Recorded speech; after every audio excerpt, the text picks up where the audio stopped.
Welcome, ladies and gentlemen. Thank you so much for your great support always. I'm so grateful for your continued support to this channel. Thank you so much, ladies and gentlemen. As I speak, the High Court strikes out William Samoei Ruto's name from a case seeking his removal through a referendum.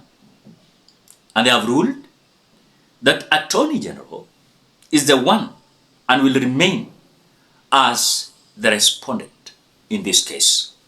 Ladies and gentlemen, before we continue, as you always do, ensure you like the video. You like the video, you automatically support the work that I'm doing in this channel, because sometimes you watch and you forget liking the video. So this is just a reminder. As you watch, please consider liking the video. Thank you so much, ladies and gentlemen. And before we continue, I'm requesting with a humble heart, as you know that you have been always supporting me in this channel, all the way from 0 to 100,000 subscribers.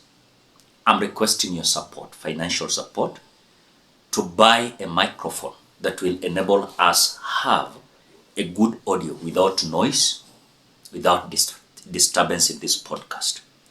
So I was requesting you to contribute what you have. This microphone is worth 30,000 Kenya shillings.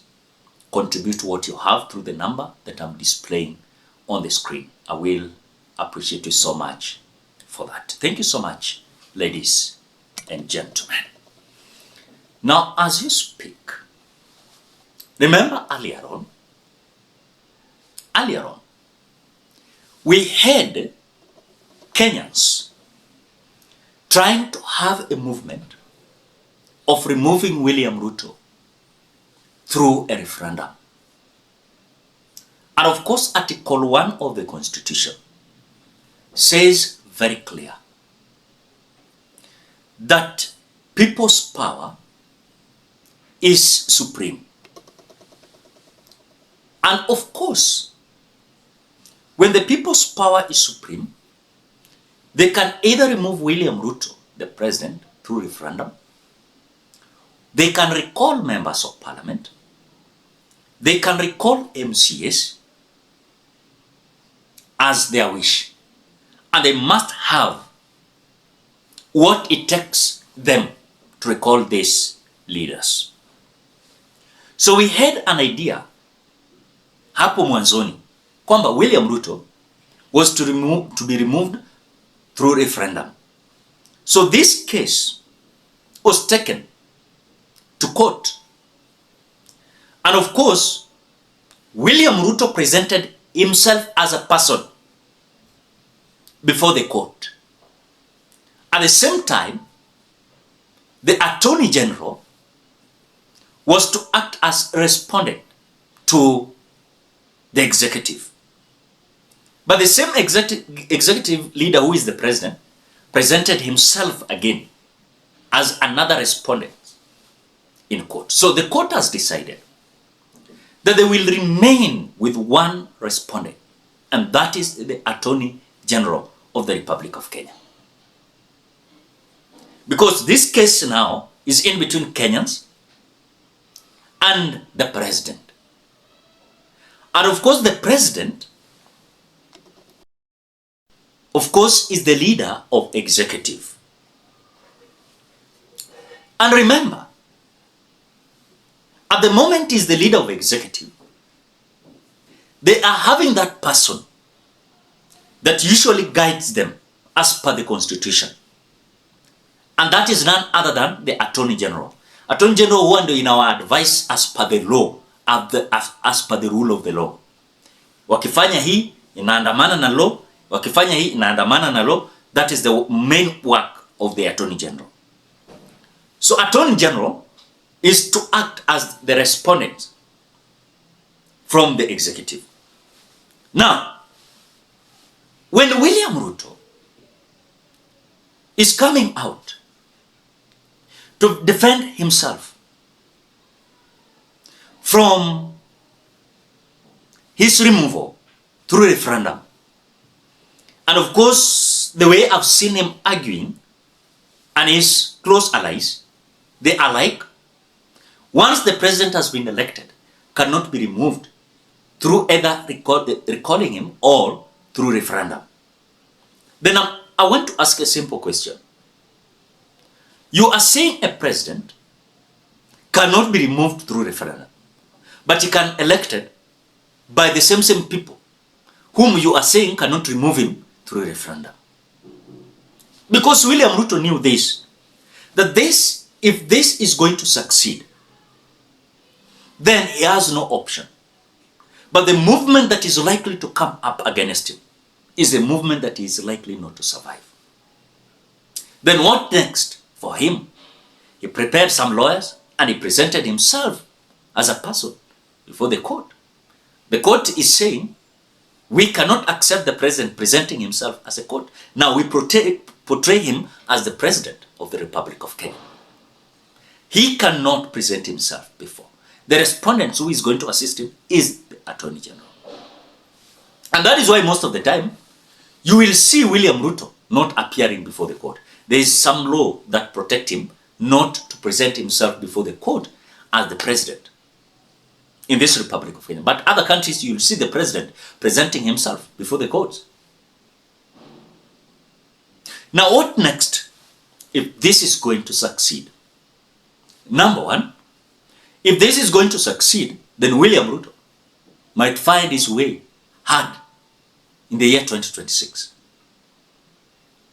Number two, the referendum, whoever will lead this referendum against William Ruto, is likely to create a storm against William Ruto. Number three, I don't see William Ruto surviving. I don't see William Ruto surviving. Number four, I see William Ruto trying to, of course, push the 2027 general election to some days, because he will create now mayhem and chaos and violence across the board. Of course, to make him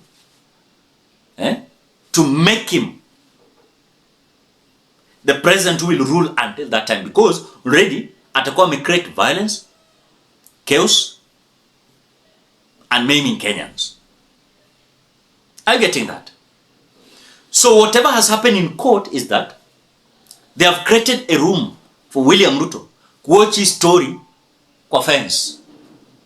Wewe tumia Attorney General ndo akulete report, not yourself going to court. What if this is going to fail? If this is going to fail, William Ruto is going to have advantages. And that is why you could see even, there's a video I've analyzed here about William Ruto extending his time or his limit, term limit. You'll see William Ruto trying to manipulate and create some scenarios that are not here or there. Are you getting it? Yes. So this is just a big blow because William Ruto was pushing his ad to be part of the case. But he's being told, no, you're the president. You cannot be part of this. The Kenyans have power. But the question I'm having, though I'm not sure, if the court will grant Kenyans to have what they want in terms of referendum. Because what William Ruto is looking forward to is that Kenyans to have referendum to create some positions so that kwa ile coalition atakuwa na aanza kugawagawa ma positions. Nani atakuwa prime minister, nani atakuwa nini hivyo. And again, this referendum, we were told the issue of term limit is going to be part of the story also. And that is why William Ruto wanted to create that scenario of referendum. But again, it is not about his removal. Because if it is about his removal, it is going to be noisy and messy. And William Ruto is going to find his way out of the presidency. Again, you saw Raila Odinga trying to bring this scenario of conclave dialogue. Because Kenyans don't believe in William Ruto.